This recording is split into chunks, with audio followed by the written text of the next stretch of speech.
Spotlight, with news and reviews of recent Hollywood feature film releases and celebrity interviews. And I'm Richard Leone, and here with me is our resident movie critic, Corinne Leone, who is herself a supporting actress in major Hollywood films. You may remember Towering Inferno, Westworld, and some of the television series Bounty Check and the FBI, and many, many more. And anyway, we're going to be talking tonight about the movie entitled Radio. Starring Cuba Gooding Jr. And Ed Harris and Deborah Winger. Also has Alfred Woodward as the high school principal, and the mother, as Alpha Urkerson, is also the mother of Cuba Gooding, and his character part as Radio. Now, this is a very interesting movie, Corinne. Yes, it What is. were your impressions? Well, my impression was that this poor little handicapped, mentally challenged and physically challenged little boy of color came onto the field, the basketball, the football field, with his radio in his ear, and he made friends with everybody. He had such a charming and delightful personality. Everybody loved him at once. Yes, he was a very endearing, sort of an innocent, a very affable, just sort of a lovable person. And he associated himself. Now, the person who took him under his wing was a high school football coach. Harris. By the name of Ed Harris in real life. Now, this is based on a true story.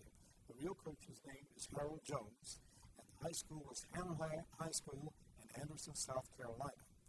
Now, the interesting thing is Mike Tolan, the director, saw an article in Sports Illustrated written by Gary Smith, the author being the coach, the high school coach, Harold Jones, about this young boy who was taken into the wing, into the high school, and encouraged to develop and become a part of society, so to speak, high school society, and eventually wound up being associated as an assistant coach with the football team. Now, tell us something else now. There's somebody else in this movie we haven't seen for a long time. Deborah Winger, you're talking about her? Yes. Well, she's now in her 40s, and she's having to change over, but that really, she wasn't the star. Well, she was a supporting actress.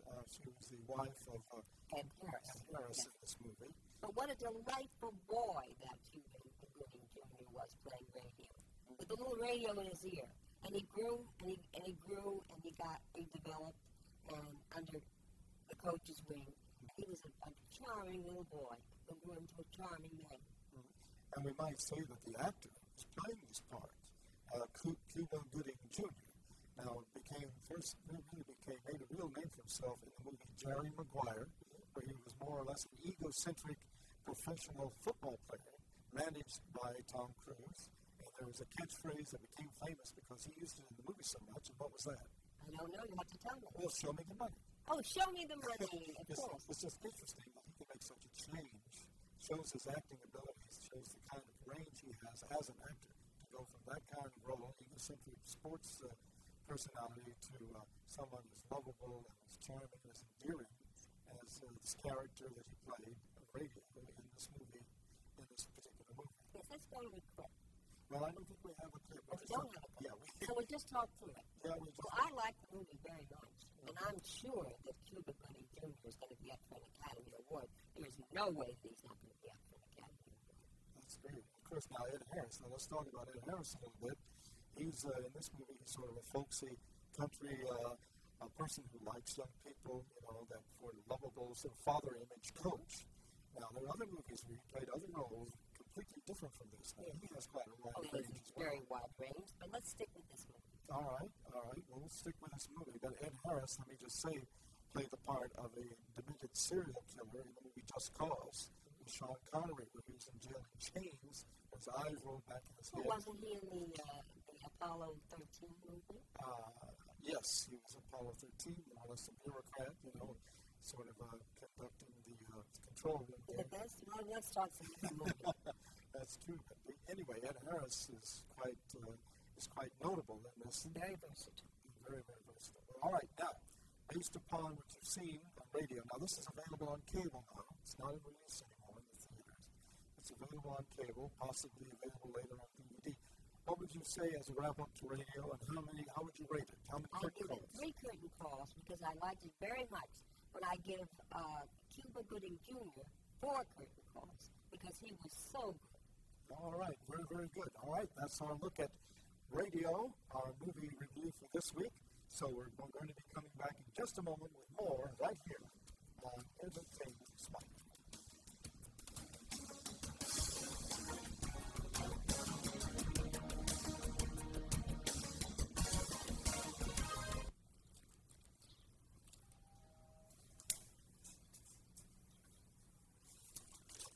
Mr. Bruzel, I'm Ed McMahon. We're signing up people for... Yeah. Miss Murphy, Ed McMahon. We're starting up... No. Dreams really do come true. Look at the nail. No. Ed McMahon, see. Yes, Ed McMahon. We're having our first ever... Yes. Tuesday night at the high school. We're starting up the neighborhood watch in this area, and here's all the information. Stevie, get down here, please. It's just 5, 6, 7, 8. Don't take on the now. Neighborhood watch. We're having this neighborhood watch, the first one. I'll come around. Bye-bye. Thank you. Start a neighborhood watch. It's just one of the many ways you can help make America stronger. To find out how, call or log on for this free guide.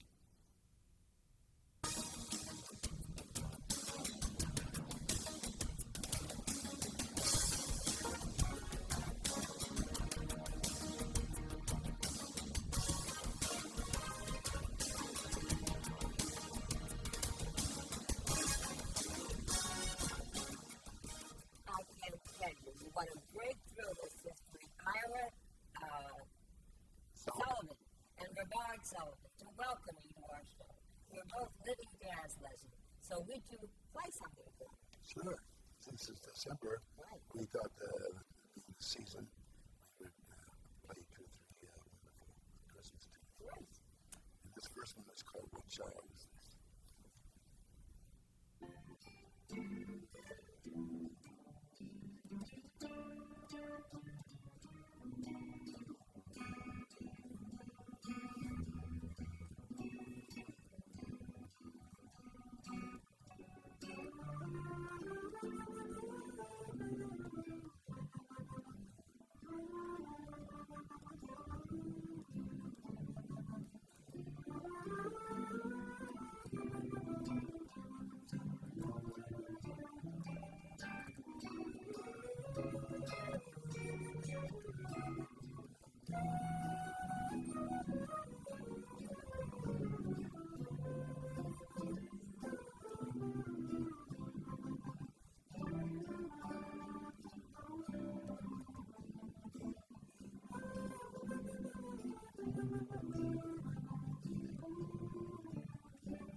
You're not going to sing the whole song? Well, tell me We what might you be in think trouble. about We that. might have a Yankees on the team. I don't think so.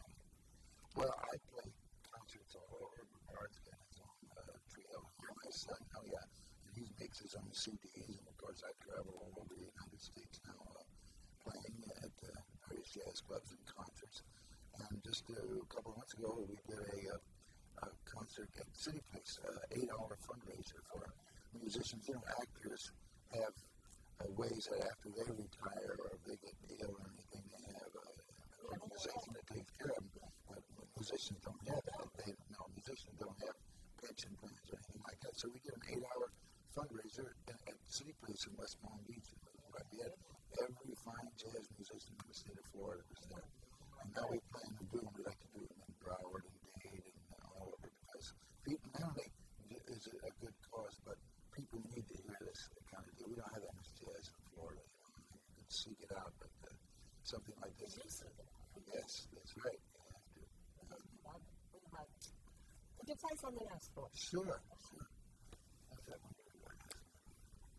Okay, this is for all our young children. Maybe jazz fans too.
Are there any more siblings who play?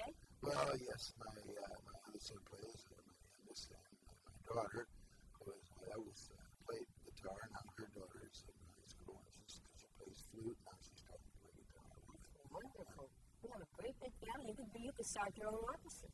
Well, yeah, we could. We have actually done jazz Whispers church services together. My other son on piano and my daughter on guitar. That's wonderful. And my wife is a wonderful singer. Oh, wonderful. Artist. Yeah. That's really gorgeous. So Yes. would you play a little bit more for us? Sure. Now, this is a tune that everybody knows, but they really don't know a lot of times where they heard it. But you hear it every Christmas on, Charlie Brown Christmas, Charles Schultz, all those great characters in it. And this is a song they played in it, Charlie, but it's called Christmas Time Is Here.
We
are now going to a commercial break.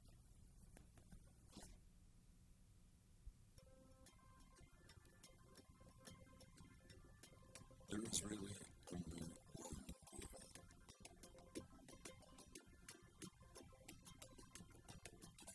one girl.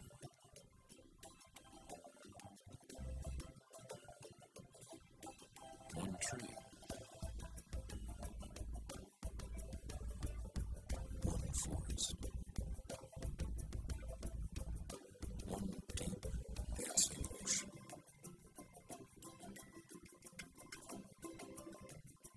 One mountain calling. One handful of sand through our fingers. One endless sky overhead. And one simple way to care for it.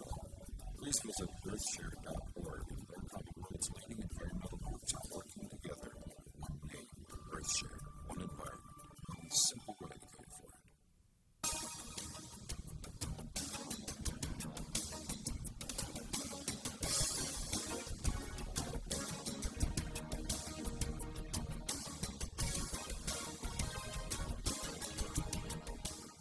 Welcome back to the Entertainment Spotlight. I want to thank my lovely wife, Corinne, who's such a jazz fan.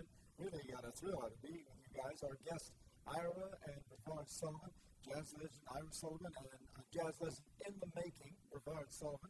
And they were here performing for us, and they did a beautiful job. It was such lovely, lovely music. They just put us in a great mood here in the studio. It was really wonderful to hear that great music right here in the studio from Ira and Brevard Sullivan. Right now, we just want to talk for a few minutes to you, Ira, and to you, Brevard. Now, you've been associated with jazz for many, many years. You've been associated with all the greats, Chuck Mangione, Dizzy Gillespie, played with them all over the place. The CDs all over the place. Brevard has his own group. Let me ask you this now. You mentioned something about the University of Miami. We're particularly interested in what's going on with jazz here in Dade County. At the University of Miami, there's a school of music and a jazz program. Tell us a little bit about that. Well, I was just in Knoxville, Tennessee for a week with the man who founded that jazz program, Jerry Coker. He was a great jazz center player with the Woody Herman band in the 50s and 60s, and he's a brilliant man. And he started with 2 classes over there the first year. By the end of that year, he had 11 classes. Now there's about 92 classes in the jazz program, and this is one of the most sought-after jazz programs in the United States of America. There's a lot of great schools out there that have jazz programs, but there's a lot of famous people come down here. In fact, Jerry got me involved in the 70s. I had a 2-week summer camp, and a young gentleman named Pat Matheny was 17 years old when he attended that camp, and we came through there. Now, Jerry himself has moved on to Knoxville, Tennessee, but the beautiful thing about this, and why I'm so anxious to speak about it, is Jerry was written off not long ago with cancer, and the doctors had given up on him. And I just went to Knoxville, Tennessee. His wife invited me up there to spend the week. When I went to do my clinic at his school, Jerry came up to the house. He had just arrived home. He had just been teaching 4 days in Louisville. He went to my clinic, took a shower, came over to my 2-hour clinic, and then came and played the first set with me. This is a man who who had been written off of the cancer. He's now back. He plays tenor sax, and he's back stronger than ever during his program. So it was such a beautiful thing. The whole trip, that was worth the whole trip, traveling the whole trip. And Jerry and Pat, his wife, have made these healing tapes now. They're very much into the Lord Jesus Christ, and they heal on Fridays. They have a healing class, and I've been sending a couple of my friends. I have one lady that was passing way up in the hills of Virginia, and she's been listening to this tape, and I've been calling her lately, and her friends are telling me she looks 20 years younger. And these are people who are, this is not early stages. These are people who are in the advanced stages of cancer.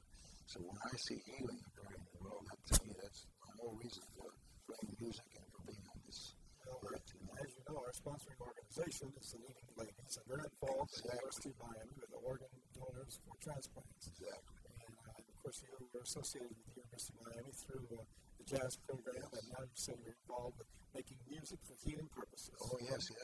Jerry, that's what Jerry's strong suit, Jerry and Pat both. And of course, I've been there for years because I've played psychiatric wards and hospitals down here. I had one lady, the nurse, say, come out of a coma. I went by her bed and played flute for about 5 minutes. And the nurse came and told me afterwards, she said, this lady has been in a coma for 3 weeks. And when you stood by her bed and played your flute and then you walked away, her eyelids started fluttering. So I said, wait, there's more to this music game than we even know about. And I'm so glad to have my son involved in it too, because he's been playing since he was a young lad. And so it's beautiful to be here and playing for you this afternoon. Well, it's wonderful to have you here. Now, just a little bit about your own personal professional career. Now, have you any CDs out that you should know about? Or? Yes, recently somebody discovered on the internet that I have about 87 albums I've been since 1947, I believe, was my first. Just a little. Remember the ones with the whole big hole in the middle of 45? Yeah, I made 2 of those in 1947. And then, so now I'm about once or twice a year. I'm not only making CDs of my own, but I'm making for my friends. Yeah, musicians younger than myself who have now come and do their own, and they're asking me to be on their record deals. Who are some of these musicians? Well, a young man named Rich Walker from Orlando, a great guitar player and blues singer. He just got a CD that I'm selling on the East Coast. And then in Minnesota, I have a Minnesota band I've been playing with. I go there once a year for 20 years. And the bass player there is Billy Peterson, who is one of 25 Petersons in this one family, and they all play music. From the mother and father down to the youngest kids. And I asked the mother, I said, what happens if you get a child who's not interested in music, wants to go into art or science? And she says, we immediately put him up for adoption. Well, I feel so. I agree with her. Music is a beautiful thing, and I really feel blessed to. I started playing when I was 3. I was playing in the church by the time I was 5. So, and then the Lord took me from the church into jazz all my life. And so all those names you mentioned, through growing up in Chicago, Illinois, I have managed to play with probably every jazz musician you know, and probably all the ones that the young people in the audience here know. You mentioned Chuck Mangione. What's your association with him? Well, Chuck came here to play at this church. I remember him in Cannonball, my friend Cannonball Adderley first presented them on a record. And his picture of Chuck and Gap Mangione is his brother. And so I've known about Chuck's career for a long time. And then one night he showed up at this church I played near the University of Miami. Every Monday I had a jam session with the students. And on Friday we'd have a formal concert with my band. And so one night I looked back and there's a young man in that leather hat standing by the catch of the I saw he was between gigs. He was on his way, done a sound check, and he was going to do a concert in Miami. And he stopped to hear me for just a minute. Oh, that is terrific. That's great. Now, some other jazz musicians that we may be familiar with. Stan Getz, you certainly know Stan Getz. I could mention Wes Montgomery, who was one of my son's heroes. He discovered Wes about 2 or 3 years ago when Wes was around playing. And everybody, Dizzy, and Charlie Parker. Charlie Parker? No, we played together. You played with Charlie? I worked with Charlie in Chicago a month before he passed away. Yeah, and in fact, he asked me to come work with him, but then unfortunately he died, so I never completed that assignment. But the idea was it's thrilling to play with all the gentlemen I heard on record. And recently, 9 years ago, I played with Benny Carter. He was 86, and I heard him on record when I was 10 years old. That's fantastic. Well, what do you think of your music? Why don't you say you play us out, This is the end of our show. We'd like to thank you, Ira, and provide Sullivan Jazz Rates right here in our studio. Thank you for having us. Thank you. You're more than welcome. This has been Entertainment Spotlight. I'm Richard Leone speaking for my wife and myself. We'll see you here next time. So long, everybody.